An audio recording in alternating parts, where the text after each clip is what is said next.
খ্যাপ দিচ্ছে, ঠিক আছে? বড় একটা রুই মাছ উঠবে, তুই কি মাছ উঠবে? হ্যাঁ ভাইবো ভালো জাল খাবায়, আর এই পুকুরি বড় বড় মাছ আছে। তুই দেখ, বড় একটা রুই মাছ উঠবে, আর একটা তেলাপিয়া উঠবে 1 কেজি বেশি ওজন। যদি মাছ ওঠে তাহলে তুই আমারে কি খাই দিবি ক?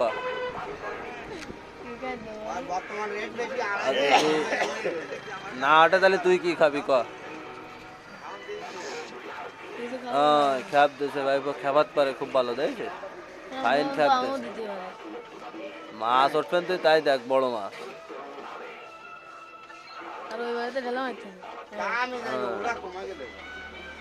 মাছে গাইতেছে, ও ঢেলা মারতেছে, পাগল বিটা।